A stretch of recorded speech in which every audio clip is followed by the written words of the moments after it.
sejam todos bem-vindos ao canal e hoje nós vamos refletir sobre o poder da língua, porque ela é poderosa para abençoar ou amaldiçoar. Assim como o fogo, que usado como sabedoria é uma bênção para a humanidade, mas quando usado sem sabedoria, ele queima tudo à sua volta, devora tudo, então acaba com tudo. E a língua, ela tem esse poder. E hoje, no vídeo de hoje, nós vamos falar sobre esse livro aqui, Keep It Shut, que vai falar sobre a sabedoria do silêncio, que o silêncio ele pode transformar nossas vidas, mas também quando nós começamos a falar, a nossa língua ela pode destruir a vida das pessoas ou ainda tornar bênção a vida de outras pessoas.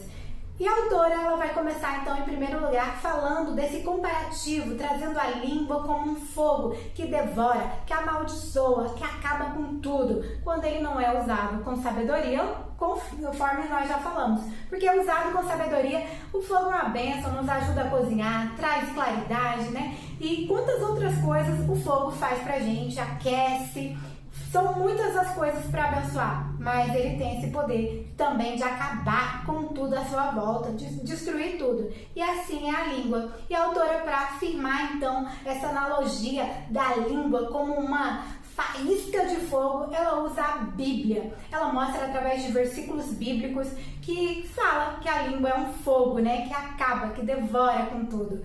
E ela vai falar agora pra gente como que nós então, através de algumas coisas que nós fazemos no dia a dia, usando a nossa língua, nós podemos amaldiçoar. Com aquela coisa assim, sabe, velada, da fofoca, que ela vem falar que nós usamos às vezes a fofoca para destruir a vida das pessoas. E como assim? E às vezes ela fala que a fofoca ela está disfarçada de um pedido de oração. Aí você fala assim, ai, vamos orar pelaquela irmã que está passando por isso, por isso, por isso. E você, uma coisa que foi chegada a você, para ficar em você, você passa para frente gerando fofoca. Ou então, você fala, vamos orar pela irmã que está tendo ali, está em conflitos com tal pessoa. Você já está gerando fofoca. Então a gente tem que ter cuidado com essa fofoca mascarada que ela fala, com essa fofoca ali, né, que é tampadinha, que disfarçada. Então a gente tem, então nós devemos pensar nisso, porque às vezes a fagulha, né, a do fogo, ela começa pequenininha, mas ela vai se alastrando, vai ali pegando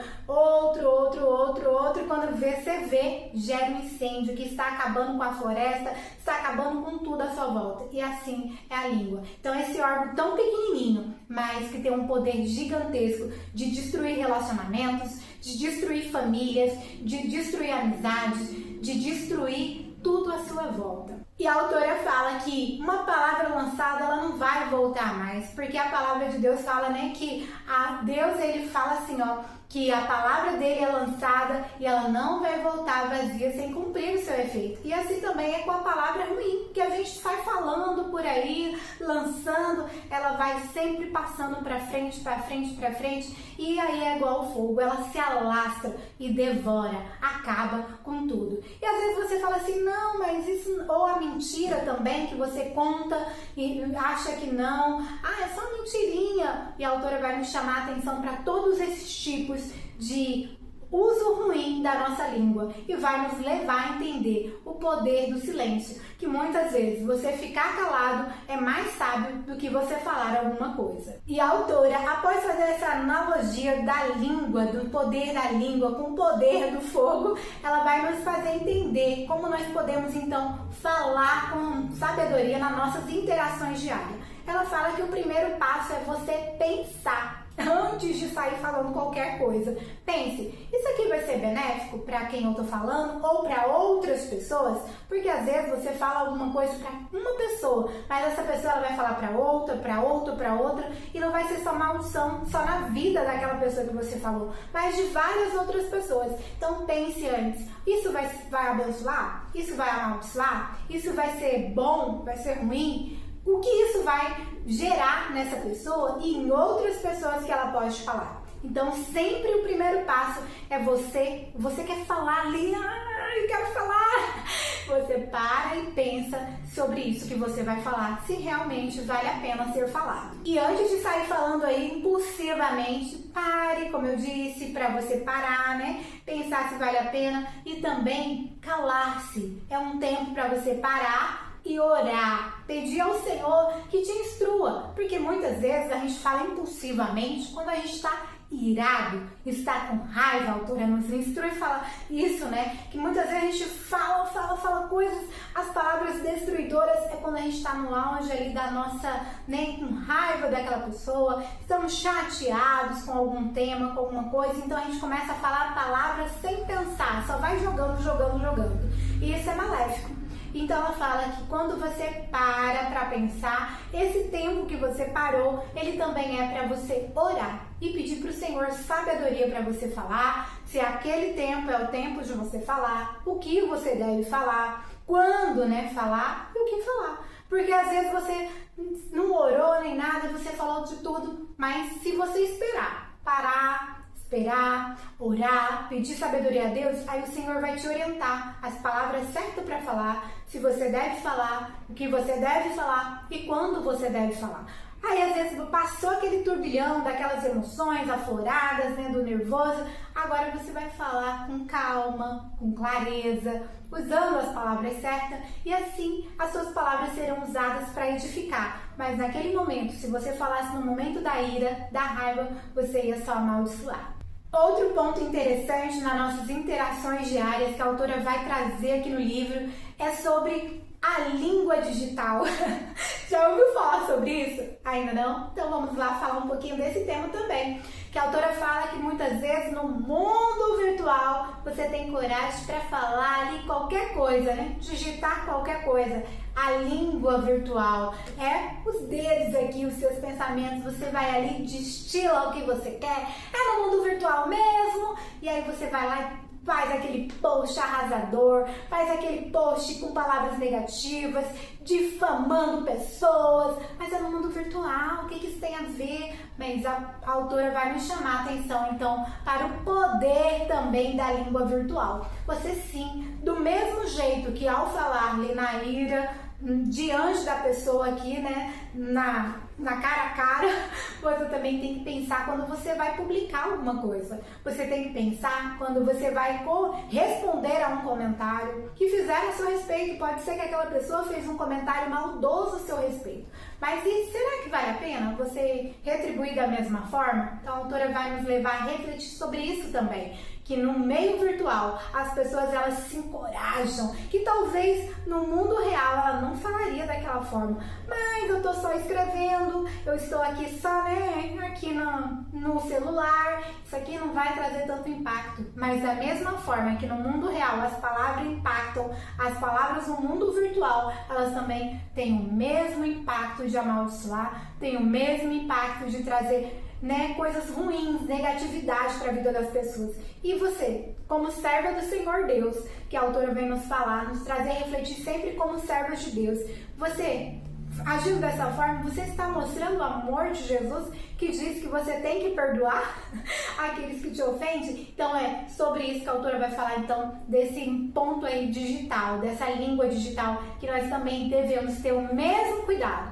parar, pensar, orar, perguntar, como o Senhor Deus nos dá sabedoria de como agir também com as palavras virtuais, porque elas também são como fogo. E o livro também nos instrui que nós devemos levar palavras de encorajamento, de fé, de perdão, palavras de bênção para a vida das pessoas, não só no mundo real, mas também no mundo virtual, porque as pessoas vão parar ali e ler suas postagens. É como se você estivesse falando diretamente com essa pessoa, quando uma pessoa lê a sua postagem. Então elas vão ler, vão se sentir abençoadas, perdoadas, amáveis. Porque muitas vezes, se você responder um comentário com grosseria, você vai trazer mais ira ainda. Mas quando você responde ali com uma resposta branda, porque a palavra branda, ela faz o quê? Ela traz bênção. Então, quando você responde de forma branda, de forma ali sem tomar partido, a pessoa ela vai ser impactada. Vai falar, nossa, eu não esperava isso dessa pessoa. Eu respondi com tanta maldade e ela vem agora com uma palavra de bênção, de amor pra mim. Isso é demais. Então aí você vai o quê? Você vai trazer perdão, você vai trazer encorajamento, você vai trazer fé, você vai trazer uma nova visão, um novo significado para a vida daquela pessoa. E quem sabe ela vai passar a te olhar diferente. Ela vai começar a entender que você realmente é uma serva de Deus pelo jeito que você interage com as pessoas no mundo real e no mundo virtual. Quisera nós sermos mulheres cada dia mais, né? Sábias, que sabemos usar nossas palavras. Aí nós devemos aprender com o Senhor Jesus, com o que a palavra de Deus diz. A palavra de Deus diz no livro de Provérbios que as nossas palavras, elas são sim doces como favo de mel. Mas quando elas entram lá no profundo, né, às vezes elas amaldiçoam, tornam trazer dor, doença. E assim é as nossas palavras. E assim como o fogo que a autora traz também, né, que ele destrói. Então quando a gente leva essa reflexão, com certeza, nossa forma de relacionar com os outros, de falar, de usar nossas palavras, serão transformadas. E a autora ainda fala que nós devemos ter cuidado com o que nós falamos em família, porque muitas vezes nós não temos coragem de falar para os outros lá fora, mas na nossa casa nós temos usado palavras que amaldiçoam. E muitas vezes você não sabe porque sua família está dessa forma que está, mas muitas vezes é o jeito que você tem falado, é as palavras que você tem usado, é palavras de maldição que você tem jogado aí na sua família. Então comece a abençoar, comece a trazer encorajamento, comece a trazer perdão, comece a trazer fé através das suas palavras. E você vai ver a sua vida transformada, porque você vai começar a agir com sabedoria. E a autora sempre vai me chamar a ler através da palavra de Deus, trazendo versículos bíblicos que vai nos inspirar, vai nos fazer entender que nós devemos, como servas de Deus, ter ainda mais cuidado com o que nós dizemos por aí, seja no mundo real ou no mundo virtual. E além disso, a autora ainda vai falar sobre verdade, que sempre nós devemos dizer a verdade, independente se ela vai ser boa ou ruim, mas a verdade sempre vai ser transformação, mudança de vida. Então não minta, porque as pessoas têm muito isso de mentir, de ocultar um pedacinho ali, falar só partes, mas sempre fala a verdade, porque a verdade ela transforma, ela traz amor, ela traz perdão, ela traz tudo que é bom, porque a verdade é o próprio Cristo. Jesus é a verdade e Jesus fala que nós devemos ser verdadeiros assim como Ele é. Então aprenda a usar palavras que edifiquem. Mesmo em conversas difíceis, como diz a autora, que é nos momentos difíceis que nós provamos, nós mostramos que somos mulheres sábias, mulheres que usamos as palavras com sabedoria e assim nós demonstramos o amor de Jesus por nós e pelas outras pessoas também. E conforme a autora, o segredo da boa comunicação não está apenas em saber falar, quando falar, o que falar, mas também saber o poder do silêncio, entender que às vezes ficar calado é a melhor forma de falar. Porque o silêncio, ele também fala, e fala muito mais que 1000 palavras negativas. Então, às vezes você se calar é a resposta mais sábia que você pode dar a uma pessoa. Então, também pare e pense sobre isso, que às vezes você ficar calada é melhor do que você jogar um monte de palavras, sair falando. Então, às vezes, o silêncio é mais abençoador do que muitas palavras. E a autora diz que as suas palavras têm o poder de vida ou morte. Então, te convido sempre a escolher a vida. Não escolha a morte das pessoas por aí à sua volta, não. Porque uma palavra sua, ela pode matar aquela pessoa. Você pode matar o ministério de uma pessoa, você pode fazer essa pessoa tornar-se uma pessoa, né, derrotada através dessas palavras. Então, escolha sempre a vida. Escolha sempre ser uma pessoa abençoadora através das suas palavras também. E você, já leu esse livro? Deixe nos comentários o que você achou desse livro ou dessa análise. Vou gostar muito de saber. Ainda, inscreva-se no canal, se ainda não é inscrito. Ative as notificações para você receber mais conteúdos que irão transformar a sua vida. Que o Senhor Jesus abençoe você e sua família. Eu te aguardo nesse vídeo que aparece aqui na sua tela. Até lá!